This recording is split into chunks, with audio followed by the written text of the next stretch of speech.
Alright guys, welcome back to the channel. Welcome if you're new. Thank you for taking time out of your day to check the video out. We have more PlayStation news, rumors, and leaks to go over and cover. We're starting here with the PlayStation Plus Essential games for the month of August. And these games will be available starting August 5th. And Sony's actually throwing in a little bit of a bonus here to celebrate PlayStation Plus's 15th anniversary.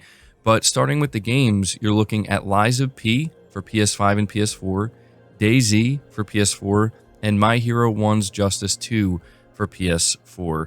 And so the major standout here, in my opinion, is Lies of P. I highly recommend this game. It is one of the best Souls-like games I've ever played. I thoroughly enjoyed my time with this game. So yeah, if you are subscribed to PlayStation Plus Essential, I definitely recommend giving Lies of P a shot. But when it comes to the bonus avatars that Sony is giving out, they say here, as we announced a couple of weeks ago, the PlayStation Plus 15th anniversary celebrations are still going strong, and we're excited to reveal a few more surprises. Starting August 5th, PlayStation Plus members can claim a special set of 15th anniversary avatars, featuring fan-favorite titles like Cyberpunk 2077, Hogwarts Legacy, Diablo 4, God of War Ragnarok, and Twisted Metal, all available at no additional cost. So they don't actually show what these avatars are going to look like, but there you go. Nice little bonus that Sony's throwing in there.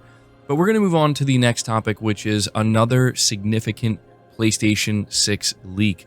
Being reported by WCCF Tech, they say the code names for the APUs that will power the PlayStation 6 and the PlayStation handheld have been revealed by prominent leakers, effectively confirming that another leaked APU from AMD will power the next generation Xbox console.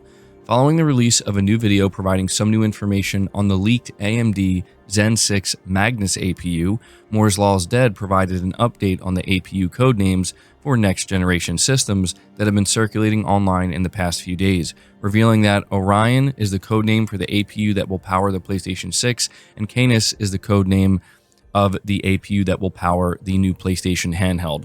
While no other known leaker confirmed if Orion is indeed the APU of the next-generation consoles by Sony, known AMD leaker Kepler L2 confirmed that Canis is indeed the APU of the PlayStation handheld, adding that it has a monolithic design.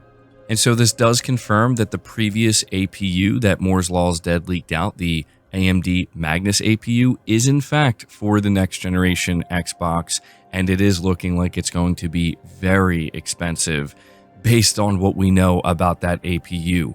But what's interesting about the PlayStation 6 APU is we pretty much are getting confirmation that Sony is viewing the home console of the PlayStation 6 and the handheld device that they're creating as kind of like the PlayStation 6 family of devices. They're going to be, together in this package. Not like when you buy the PS6 you get the handheld, but I think you understand what I'm saying. The family of devices.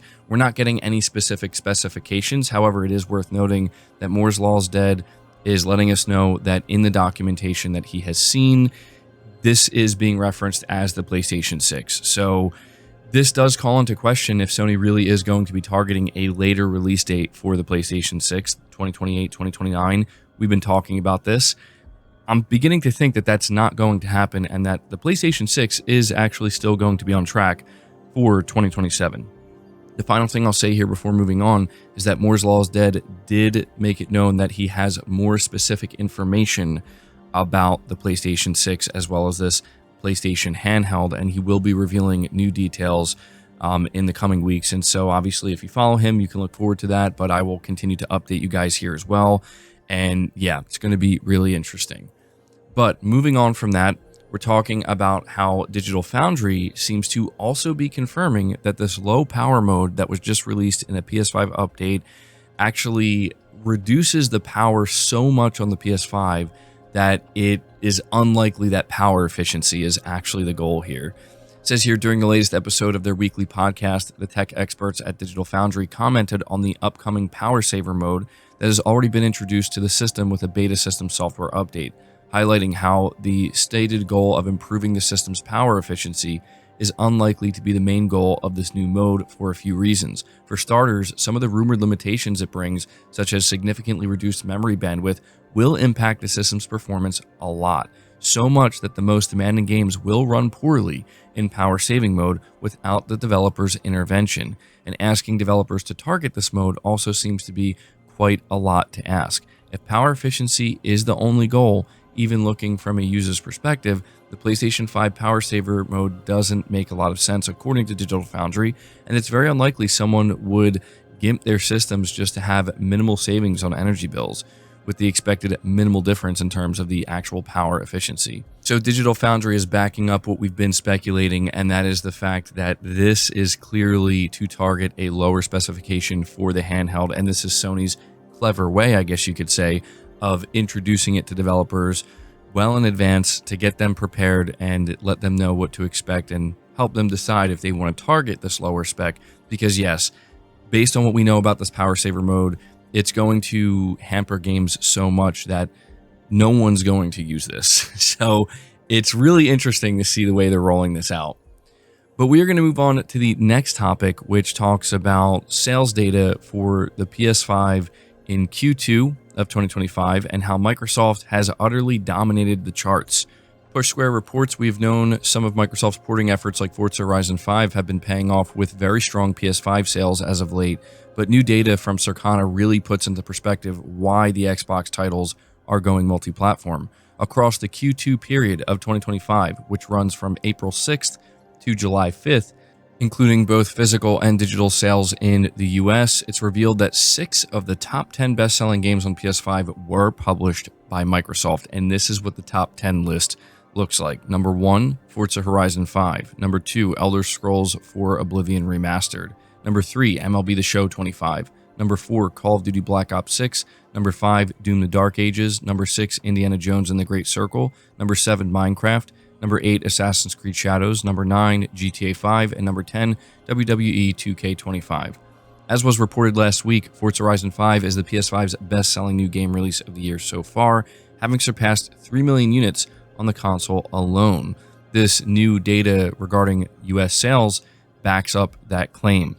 So, yeah, man, I had to be sure to let you guys know just how significant it is that Microsoft has decided to go multi-platform and publish their games on PS5, because they are just racking up the sales here. It is kind of wild when you look at this top 10, how many of these games are Microsoft published, right? So, you know, it definitely validates Microsoft's decision to go multi-platform. And, you know, they were betting on PlayStation players buying these games, and they made a good bet. You know, my question is, I wonder how Sony's feeling about this. I mean, it's extra money for Sony, no matter which way you look at it, of course. But you do have to wonder if maybe they're looking at this and they're like, wow, you know, Microsoft is showing up like not just once, not just twice, not even 3 times, but like 5 or 6 times here on this top 10. Kind of crazy. But moving on from that, we have some information about Battlefield 6, the pricing of this game, and, you know, how EA is apparently going all in with this title. So, being reported once again by WCCF Tech, it says EA reported its Q1 2026 financial results a few hours ago, beating expectations with a revenue of $1.3 billion. This is certainly a great setup for the publisher ahead of its highly anticipated game launches, such as Battlefield 6, Skate, and The Sims through Project Renee. Will EA join other publishers like Nintendo in raising game prices beyond $70, though? It doesn't seem like that's happening, at least not for the time being. In the ensuing Q&A with investors, EA CEO Andrew Wilson said, quote, "We're not looking to make any changes on pricing at this stage, but that's in the construct of we already offer a fairly broad pricing scheme across our various products. When you think about everything from free-to-play through to our premium products and our deluxe editions, our orientation is always to capture the full spectrum of pricing so that we can serve players in the best way possible and offer them the greatest value. We'll continue to look at opportunities to deliver great value to our players through various pricing schemes over the course of time, but no dramatic changes planned yet."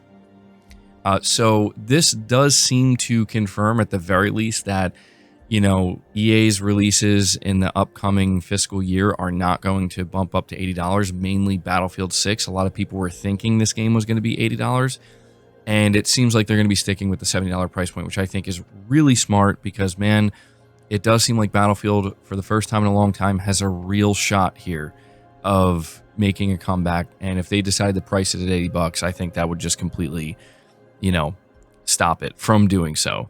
But continuing to talk about Battlefield 6, Push Square's reporting it seems as though Battlefield 6 is an enormous project for publisher EA, as it describes it as more of a platform than a singular game.